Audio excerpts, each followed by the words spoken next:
Então, Capso, e nós vamos falar mais um pouco sobre o desespero do governo com a questão do INSS, né? Eu já expliquei para vocês que a questão do INSS é um golpe terrível para o governo, porque é muito pior do que mensalão e petrolão, as corrupções do primeiro governo Lula, porque naquela época, né, mensalão e petrolão eram corrupção no governo, ou seja, você perdeu dinheiro por quê? Porque você pagou o imposto e daí aquele imposto foi usado para corrupção, né? Ou seja, é uma coisa meio indireta. Esse caso do INSS, não, o pessoal estava roubando velhinho, cara. O governo e entidades ligadas ao PT, um monte de sindicato roubando velhinho aposentado, as pessoas mais frágeis, que têm menos capacidade de ir na internet lá resolver as coisas, né? Então, assim, é uma coisa que é um absurdo, né? E aí, é lógico, o governo está querendo colocar a culpa no Nicolas, não porque o vídeo do Nicolas é que é o problema, como é que ele conseguiu e não sei o que lá. E, de novo, o Nicolas, é lógico, tem um crédito por ter feito, ele é muito bom, é um excelente comunicador, é verdade, coisa e tal, mas o principal problema nesse caso são os argumentos, é o que eu falo para você, realmente os argumentos são matadores, os argumentos que o Nicolas usou. O problema do governo é que o governo não tem argumentos. E aí, cara, chega um ponto que aqui, ó, a Glaze pediu ajuda para banqueiros para frear o impacto do vídeo do Nico. Eu estou falando para você, o governo do PT adora dizer que é a favor dos pobres, que é contra os banqueiros. Não tem ninguém mais amante de banqueiro no Brasil que o governo do PT, que o Lula, a Dilma, aquele pessoal do PT. Eles amam banqueiro, amam de paixão os banqueiros tudo aqui no Brasil. E o Planalto já elegeu 2 culpados pela crise do INSS. Eles tentaram dizer que é o Bolsonaro, é lógico, né? Continuam dizendo que não, que a culpa é do Bolsonaro e coisa e tal, mas isso aí eles já viram que não vai colar, que não tem como colar, né? Então, eu vou falar para vocês os 2 culpados que o PT está fazendo, está querendo colocar a culpa agora aqui para essa crise do INSS. É lógico que não é Painho, né? Pô, Painho não pode ser, né? Mas, amigo, não tem jeito. Isso aqui está no colo do Painho. Essa notícia foi sugerida por professor libertário do Gomes Freire, eletricista que cortou a luz do Peter e várias outras pessoas. Obrigado aí ao pessoal que sugeriu notícias lá no nosso site, no visãolibertaria.com. E obrigado a você que está assistindo o nosso vídeo. Se você gosta do nosso conteúdo, por favor, deixe o seu like, se inscreva aqui no canal, né? Pois bem, a Veja está aqui admitindo que a estrela da oposição dita o ritmo da resposta do governo a crises. E é verdade, é o que eu estou falando para vocês, o Bolsonaro está governando mais o Brasil do que o Lula. O Nicolas Ferreira está governando mais o Brasil do que o Lula. Porque o Lula quer impor a agenda dele, a agenda do Lula é isenção de imposto de renda de 5 mil, é a tal da SUSP, a PEC da SUSP. Quando foi a última vez que você ouviu alguém falando sobre isso? Ah, o governo Lula quer também PL das fake news e coisa e tal, e ninguém fala sobre isso. Por quê? Porque quem está impondo a agenda é o Bolsonaro, com a questão da anistia, volta e meia tem assunto sobre Bolsonaro e coisa e tal, e o Nicolas Ferreira com a crise do INSS, aí com o negócio do INSS. Na verdade é essa. O pessoal da esquerda tem uma tara muito grande por poder institucional. Sabe o que é poder institucional? É aquele poder que deriva do seu cargo, da sua posição. Então, eu sou seu chefe, eu posso dar ordem, você tem que me obedecer, né? O pessoal da esquerda costuma valorizar muito isso, mas a verdade é que o poder institucional, na prática, ele não é tão grande assim não, tá? O chefe que manda uma ordem absurda para o subordinado, muitas vezes o subordinado fala, quer saber, o negócio, assim, até fala, ele não vai falar na frente do chefe que não vai obedecer. Ele fala, não, pois não, chefe, imediatamente vou fazer isso. Aí senta lá na mesa dele, vai jogar paciência, vai fazer outra coisa, não faz aquilo, né? Poder institucional não é um poder tão grande quanto pode parecer. O poder de convencimento é muito melhor. Se o chefe explicasse para o cara como a coisa é importante, para que a coisa é importante, teria um motivo muito melhor. Mas isso, em tese, requer esforço. Você tem que explicar a coisa, né?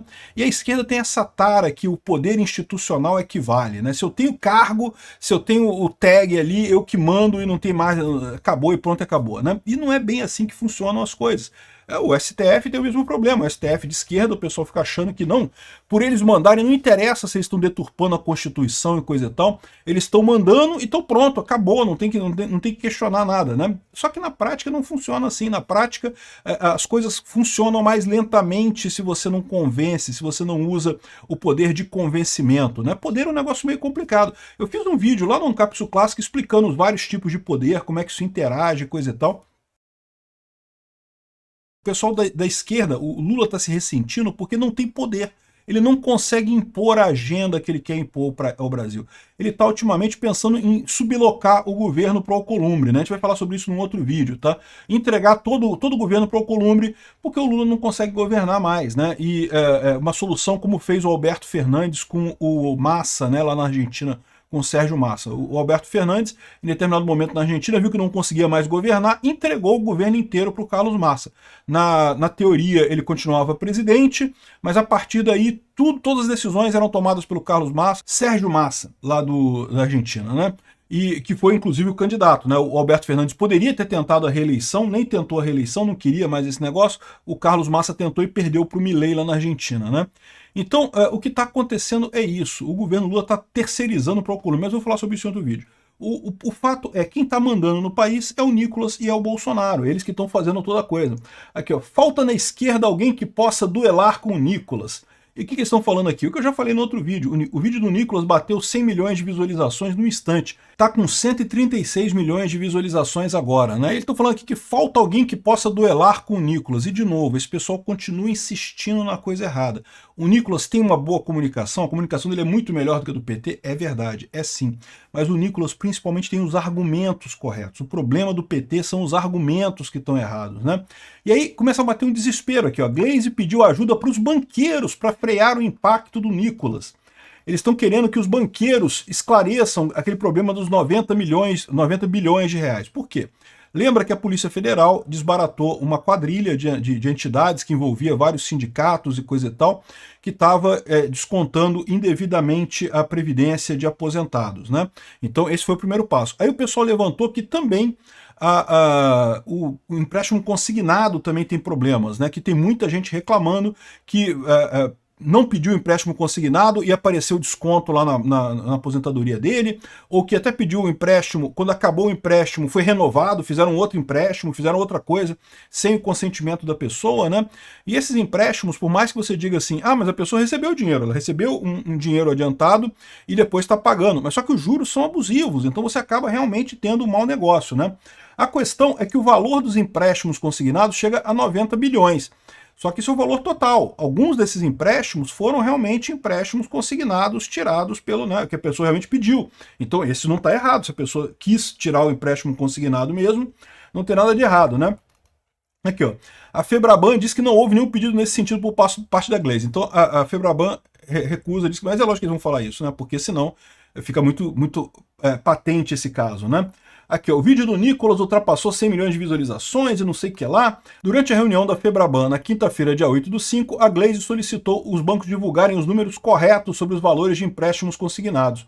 No vídeo, o Nicolas dá a entender que foram desviados 90 bilhões de consignados, dentro da farra dos descontos, né? Só que, porque, segundo o Metrópole, já há uma suspeita disso daqui. No entanto, as investigações estão centradas na cobrança de mensalidades, que ainda não apontaram o volume do dinheiro envolvido em consignados. Ou seja, sim, tem fraude nos consignados, mas ainda não começaram a investigar isso. Então não sabe ainda se esses 90 bilhões são esse problema, né? Enfim, e eles estão lembrando aqui um problema que eu já apontei para vocês, que para eles é muito complicado aqui.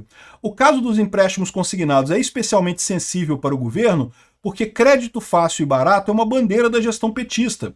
O primeiro mandato do Lula é considerado o período de grande expansão dos consignados. Essa farra, essa confusão, começou com o Lula dando empréstimo consignado para aposentado lá atrás, né? Um monte de fraude, um monte de problema desde lá de trás. E agora, recentemente, aqui, ó, em março desse ano, o governo expandiu a oferta de empréstimos consignados para trabalhadores do regime CLT. Ou seja, é aquilo que eu avisei também, daqui a pouco começa a aparecer as fraudes do consignado CLT, porque vai ter, é lógico que vai ter. Teve no INSS, é lógico que vai ter no consignado, no consignado CLT. Então você que é CLT aí, toma cuidado, presta atenção, se não vão começar a descontar coisa da sua folha, por quê? Porque graças ao Lula agora pode ter a fraude do consignado CLT também, né? Ou seja, o PT está tentando jogar a culpa da fraude no Bolsonaro. Não tem culpa da fraude no Bolsonaro, a maior parte são sindicatos ligados ao PT, o número de descontos aumentou muito em 2023, 2024, não tem como cair no Bolsonaro essa coisa, né? Os consignados é pior ainda, porque os consignados são a marca do Lula. Mais uma vez tem um monte de dedo do Lula nessa história aqui também, né? Agora, O que eles estão fazendo nesse caso aqui, né? O Lula já viu que não consegue botar a culpa no Bolsonaro, não cola, cara. Aquele gráfico é matador, aquele gráfico que mostra a quantidade de descontos e também a questão que eu falei para vocês, que os idosos, os aposentados e também todo mundo da família, né, que tem, você que tem alguém na família que é aposentado e coisa e tal, vai olhar lá o contra-cheque lá, o rolerite lá do seu avô, do seu tio, do seu pai que é aposentado. Se tiver desconto lá, você vai ver, vai ser 2023, 2024. A imensa maioria dos descontos foi agora no governo Lula, não foi no governo Bolsonaro. Então fica muito claro esse problema. Aí o Lula agora decidiu apontar culpados para essa coisa. E quem são os culpados na visão dele? Primeiro é o Vinícius de Carvalho, da CGU, a Controladoria Geral da União, né? Que segundo o Lula, ele sabia do esquema, mas evitou levar essa informação para o governo, ficou tratando só com o Carlos Lupe, não deveria ter falado com o governo.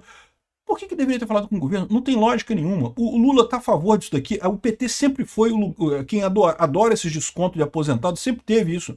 A Gleisi Hoffmann se elegeu roubando aposentado também. Isso é golpe típico do PT. Ele não levou para o Lula porque ele supôs que o Lula sabia e queria que isso acontecesse, é lógico, né? E o outro, lógico, é o Carlos Lupe, né? O Carlos Lupe é culpado de tudo. O Carlos Lupe pediu demissão, agora ele vai ser o culpado padrão da coisa toda. E o PDT está feliz com a demissão, né, por ter saído do governo, diz que está satisfeito porque espera alcançar a distância do governo para as eleições de 2026 e coisa e tal. Mas eu vou falar para o pessoal do PDT, toma cuidado, porque agora eles vão tentar botar a culpa toda no Lupe. Se o PDT quiser continuar como um partido viável para 2026, tem que abrir a boca, tem que... Lupe, fala, Lupe. Se você não falar, o PT vai colocar a culpa toda em você, e aí o PDT vai se queimar com essa história, você vai ficar com a culpa e nenhum dos benefícios, né? Agora, se você falar, aí a coisa muda de figura, pode destruir o Lula completamente em 2026 e pode alçar o PDT ao partido da esquerda lá. Olha só como é que já está a relações públicas do governo, aqui a assessoria de imprensa do governo Lula já está falando aqui na Globo News como é que a culpa é toda do PDT. Olha só isso daqui.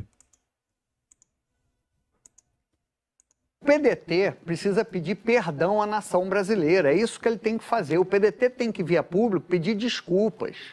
O PDT recebeu um ministério com orçamento de 1 trilhão e com a seguinte missão, diminuir, acabar com as filas.